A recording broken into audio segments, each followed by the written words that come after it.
ಸ್ವತಃ RCB ಅವರೇ opportunity ಕೊಟ್ಟಿಲ್ಲ. ಇಲ್ಲ ಒಂದೇನಂತಂದ್ರೆ ನಿಮ್ಗೆ ಇವಾಗ ಸಾಕಷ್ಟು ಕಂಟೆಂಟ್ ಕ್ರಿಯೇಟರ್ಸ್ ಇರ್ತಾರೆ. ಹಾ. ಸೊ ಎಲ್ರಿಗೂ ಅದೇ ತರ ಇವಾಗ RCB ಅವ್ರು ಕೊಡಕ್ಕೆ ದೊಡ್ಡ ಫ್ರಾಂಚೈಸಿ ಹೌದು. ಬ್ರ್ಯಾಂಡ್ ಅದು. ಹೌದು. ಸೊ ಎಲ್ರಿಗೂ ಹೆಂಗೆ ಕೊಡಕ್ ಸಾಧ್ಯ ಅಂತ ಒಂದ್ ಪ್ರಶ್ನೆನೂ ಬರುತ್ತೆ. ಅಲ್ಲ, ಗುಡ್ ಕ್ವಶನ್. ಓಕೆ, ನಾನು ಅದಕ್ಕೆ ಉತ್ತರ ಇಲ್ಲೇ ಕೊಡ್ತೀನಿ ನೋಡಿ. ಆಯ್ತಾ, ಇದು ಏನಿದು? ಈ ಪೋಸ್ಟರ್ ಇದು ಆಕ್ಚುಲಿ ಪಂಜಾಬ್ ಅವರು ಬಂದಾಗ I am also Preity Zinta fan. ಯಾಕೆ ಅಂತಂದ್ರೆ ನಾನೊಬ್ಬ ಸ್ಪೀಕ್ ವಿತ್ ಸುಶಾಂತ್ ಏನ್ ಚಾನಲ್ ನಾನು ನಡೆಸ್ತೀನಿ, ಅಲ್ಲಿ ಸೆಲೆಬ್ರಿಟಿ ಇಂಟರ್ವ್ಯೂಸ್ ಇಂದ ನನ್ನ ಕೆರಿಯರ್ ಶುರು ಮಾಡಿರೋದು. ಸೊ ನಾನು ಎಷ್ಟೋ ಸೆಲೆಬ್ರಿಟಿ ಬಾಲಿವುಡ್ ಆಗಿರ್ಬೋದು ಎಲ್ಲಾ ಕಡೆ ಇಂಟರ್ವ್ಯೂ ಮಾಡಿದ್ದೀನಿ. ಸೊ ನಾನು as a Preethi Zinta fan ಅವ್ರಿಗೆ ನಾನು ಫಸ್ಟ್ ಈ ಪೋಸ್ಟರ್ ನ ಕೊಟ್ಟಿದ್ದೆ. ಅವ್ರಿಗೆ ಈ ಪೋಸ್ಟರ್ ಕೊಟ್ಟಿದ್ದೆ. ಅವ್ರದ್ದು ಅವ್ರು ಇಲ್ಲಿ ಕೈಯಲ್ಲಿ ಇಟ್ಕೊಂಡಿದಾರಲ್ಲ, ಸೊ ಆ ಪೋಸ್ಟರ್ ಮೇಲೆ ಅವರು ಆಟೋಗ್ರಾಫ್ ಹಾಕ್ತಾರೆ. ಆಮೇಲೆ ನಾನು ಅವ್ರಿಗೆ ಇನ್ನೊಂದು ಪೋಸ್ಟರ್ ಕೊಡ್ತೀನಿ. Inner actor in me loves you, creator in me wants to work with you, so will you hire me as Punjab Kings content creator ಅಂತ ಅವ್ರಿಗೆ ಹಾಕ್ತೀನಿ. ಬಿಕಾಸ್ ಇವತ್ತು ದಾನಿಶ್ ಸೈಟ್ ಅನ್ನುವಂತ ವ್ಯಕ್ತಿ ಅಲ್ಲಿ ಒಳ್ಳೆ ಕಲೆ ಇದೆ, ನಾನು ಅದ್ರ ಬಗ್ಗೆ ಅನ್ಡೌಟೆಡ್ಲಿ ಹೇಳ್ತೀನಿ. But there should be another person, right? ಒಬ್ರು ಮಾಡ್ತಿದಾರೆ ಅಂದ್ರೆ RCB ಹುಟ್ಟಿ ಸಾಯೋಲ್ವರ್ಗು ಅವರೇ ಮಾಡ್ಬೇಕಂತ ಇಲ್ಲ ಅಲ್ವಾ? there can be a chance for new person, right? So I want to be at that place, do something. I need opportunity. If I need opportunity, I need to prove myself. If I want to prove myself, I need a platform.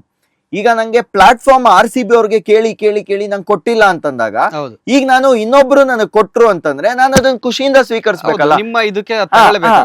ಆದ್ರೆ ನಾನು ಅಲ್ಲೂ ಸ್ವೀಕರಿಸಿದಾಗ I not taken it as a Punjab ಅವ್ರಿಗೆ content ಮಾಡೋ ತರ ಮಾಡಿಲ್ಲ. ನಾನು ಅಲ್ಲೂ ನಾನು ಏನ್ ಮಾಡಿದೀನಿ ಅಂದ್ರೆ ಐ ಹ್ಯಾವ್ ರೆಪ್ರೆಸೆಂಟೆಡ್ RCB. ಒಬ್ಬ ಸರ್ದಾರ್ಜಿ ಅವರ ನಂದೇ ಕಂಟೆಂಟ್ ಇತ್ತು ಬ್ರೋ. ನಿಮ್ಗೊಂದು ಡೌಟ್ ಈಗ ಬಂದಿರ್ಬೋದು, ಇದ್ರ ಪೇಜ್ ಅಲ್ಲಿ ಎಷ್ಟು ಜನ ಇದಾರೆ ಫಾಲೋವರ್ಸ್? 4 million ಇದಾರೆ. ನಂದು 5,500 ಫಾಲೋವರ್ಸ್. 5,500 ಫಾಲೋವರ್ಸ್ ಇರೋದು 4 million ಜೊತೆ ಹೆಂಗ್ ಕೊಲಾಬರೇಟ್ ಆದ್ರು? ನನ್ಗೇನ್ ಪ್ರೀತಿ ಜಿಂತಾ ಅಕ್ಕನ ತಂಗಿನ ನಂಗೆ ಏನಾದ್ರು ಗೊತ್ತಾ? ಏನೂ ಇಲ್ಲ ಬ್ರದರ್. ಜಸ್ಟ್ ಅದಕ್ಕೆ ಒಂದು ವಿಡಿಯೋನೇ ಕಾರಣ. ಅವ್ರು ಸ್ಟಾರ್ಟಿಂಗ್ ಬರ್ತಾ ನಾನು ಅವ್ರಿಗೊಂದು ಪೋಸ್ಟರ್ ಕೊಟ್ಟೆ, ಅದರಲ್ಲಿ I was able to create a mark impression. ಅದಾದ್ಮೇಲೆ ಈ ಪೋಸ್ಟರ್ ಕೊಟ್ಟೆ, where I said I have something in me, I want to do this ಅಂತ. ಅವ್ರವರ ಟೀಮ್ ಜೊತೆ ಕನೆಕ್ಟ್ ಮಾಡಿದ್ರು. ನಾನು ಟೀಮ್ಗೆ ಹೋಗ್ಬಿಟ್ಟು ನನ್ನ ಪಿಚ್ ಹೇಳಿದೆ, ಸರ್ ಇಲ್ಲಿ ನಿಮ್ಮ ಕಡೆಯಿಂದ ನಮ್ಮ ಕಡೆಯಿಂದಾನು ಚಾಲ್ ನಿಮ್ ಕಡೆ ಆಡ್ತಾ ಇದಾರೆ, so we have a contribution, so there is an emotion here, so I have a content idea, I want to teach Kannada also. ನಾನು ಒಬ್ಬ ಕನ್ನಡ ಲ್ಯಾಂಗ್ವೇಜ್ ಬೇರೆಯವ್ರಿಗೆ ಹೇಳ್ಕೊಡ್ತೀನಿ ಅಂತಂದೆ. ಅವರು ಪಂಜಾಬಿ ಹೇಳ್ಕೊಡೋದು ಆ ತರ ಮಾಡ್ಬೋದು ಅಂದೆ. ಅವ್ರಿಗೆ ಪಿಚ್ ಇಷ್ಟ ಆಯ್ತು. ಪಿಚ್ ಇಷ್ಟ ಆದ್ಮೇಲೆ ಓಕೆ ಕೊಲಾಬ್ರೇಟ್ ಮಾಡೋಣ ಅಂತಂದ್ರು. So that is when they shooted the content. Idea ನಂದು, ಡೈರೆಕ್ಷನ್ ನಂದು, ಶೂಟ್ ಮಾಡಿದ್ದೆಲ್ಲ ಅವರೇ ಕೊಲಾಬ್ ಕೊಟ್ರು. 1.5 million ವಿಡಿಯೋ ರೀಚ್ ಆಗಿದೆ. ಈಗ ಯಾವುದೇ ಒಬ್ಬ ಕ್ರಿಯೇಟರ್ 5,000 ಫಾಲೋವರ್ ಎಷ್ಟೇ ಅವ್ನ ಕಂಟೆಂಟ್ ಚೆನ್ನಾಗಿಲ್ಲ ಅಂತಂದ್ರೆ ಅದು ರೀಚ್ ಆಗಲ್ಲ.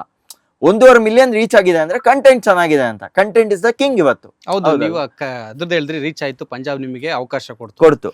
ಇವಾಗ ನೀವು ಪಕ್ಕ ಧೋನಿ ಫ್ಯಾನ್, ಕಟ್ಟರ್ ಧೋನಿ ಫ್ಯಾನು, CSK ಟೀಮ್ಗೆ ಅಪ್ರೋಚ್ ಮಾಡಬಹುದಾಗಿತ್ತಲ್ಲ? ಈಗ ಆಕ್ಚುಲಿ ಹೇಳ್ಬೇಕಂದ್ರೆ I also approached CSK. CSK ಏನು ಟೀಮ್ ಮ್ಯಾನೇಜರ್ ಇದಾರೆ ರಜಲ್ ಅಂತ, ಅವರು ಇಲ್ಲಿಗೆ ರೀಡ್ಸ್ ಕಾರ್ಟನ್ ಅಲ್ಲ ಇದಕ್ ಬಂದಿದ್ರು, JW Marriott. ಸೊ ಅಲ್ಲಿಗೆ ಅವರು ಬಂದಾಗ ನಾನು ಧೋನಿನ್ ಮೀಟ್ ಆಗಕ್ ಟ್ರೈ ಮಾಡಿದೆ, ಆಗ್ಲಿಲ್ಲ. ಐ ಗೇವ್ ಧೋನಿದು ಐ ನೀಡೆಡ್ ಅನ್ ಆಟೋಗ್ರಾಫ್ ಅಂತ ಧೋನಿ ಪೋಸ್ಟರ್ ಮಾಡ್ಕೊಂಡು ಇಟ್ಕೊಂಡಿದ್ದೆ. I also gave that for an autograph ಅವ್ರಿಗೆ ಕೊಟ್ಟೆ. ಬಟ್ ಅವ್ರಿಗೆ ಅಪ್ರೋಚ್ ಮಾಡಿದೆ, ಸರ್ ಈ ತರ ಇದೆ. ಅವ್ರು ಹೇಳಿದ್ರು we are not into this genre of content promotion, ಅಂದ್ರೆ ಈ ತರ ಕೊಲಾಬ್ ಮಾಡಿ ಈ ತರ ಮಾಡೋ ಇದ್ರಲ್ಲಿ ನಾವು ಅಂದ್ರೆ ಕೆಲವೊಂದು ಚಾನೆಲ್ ಅಂದ್ರೆ ಏನಂತಾರೆ, ಕೆಲವು ಫ್ರಾಂಚೈಸಸ್ ಗಳದು ಅವ್ರದೇ ಆದಂತ ವೇ ಆಫ್ ಕಾಂಟೆಂಟ್ ಕ್ರಿಯೇಷನ್ ಇರುತ್ತೆ. ಸೊ ಅವ್ರಿಗೆ ಈ ತರದ್ದು ಕಾಂಟೆಂಟ್ ನಮ್ ಪೇಜ್ ಅಲ್ಲಿ ಇದ್ ಮಾಡಲ್ಲ ಅಂತ ಅವ್ರು ಹೇಳಿದ್ರು. So I was like okay fine sir, ನನ್ಗೆ ಅಪ್ರೋಚ್ ಮಾಡ್ಬೇಕಿತ್ತು, ಟ್ರೈ ಮಾಡಿದೆ. ಬಿಕಾಸ್ ಪಂಜಾಬ್ದು ಫಸ್ಟ್ ಮಾಡಿರೋದು, ಅದಾದ್ಮೇಲೆ ಧೋನಿ ಟೀಮ್ ಬೆಂಗಳೂರಿಗೆ ಬಂದಿರೋದು. ನೀವು ಕೇಳಿದ್ರಿಂದ ನಾನು ಕ್ಲಾರಿಟಿ ಕೊಡ್ತಿದ್ದೀನಿ. ನಾನು ಧೋನಿ ಟೀಮ್ ಅವ್ರಿಗೂ ಅಪ್ರೋಚ್ ಮಾಡಿದೆ. But in case Dhoni team ಅವ್ರಿಗೆ ಮಾಡಿ, ಇನ್ ಕೇಸ್ ಇವತ್ತು ಆ ವಿಡಿಯೋ ಏನಾದ್ರು ಇದಾಗಿದ್ರೆ ಇನ್ನೂ ನಾನು RCB ಹೇಟರ್ಸ್ ನ ಜಾಸ್ತಿ ಮಾಡ್ಕೊಂತಿದ್ದೆ ಒಂದ್ ಲೆಕ್ಕದಲ್ಲಿ. ಕೆಲವು ಸತಿ ಆಗೋದೆಲ್ಲ ಒಳ್ಳೇದಕ್ಕೆ ಅಂತಾರಲ್ಲ, ಆಗಿದ್ದು ಒಳ್ಳೇದಕ್ಕೆ ಅನ್ಕೊಂತೀನಿ. ಬಟ್ ನಾನು ಈಗಲೂ I am a Dhoni fan, I am a proud Dhoni fan, but I am an RCB fan. When it comes to team, I am an RCB fan. Latest ಹಾಗೂ ಇಂಟ್ರೆಸ್ಟಿಂಗ್ ಸುದ್ದಿಗಳಿಗಾಗಿ ಬಾಸ್ ಟಿವಿ ಕನ್ನಡ ಚಾನೆಲ್ನ ಸಬ್ಸ್ಕ್ರೈಬ್ ಮಾಡಿ, ಹಾಗೆಯೇ bell icon press ಮಾಡಿ. ಇದರ ಜೊತೆಗೆ Facebook, Instagram, X ನಲ್ಲೂ miss ಮಾಡದೆ ಫಾಲೋ ಮಾಡಿ.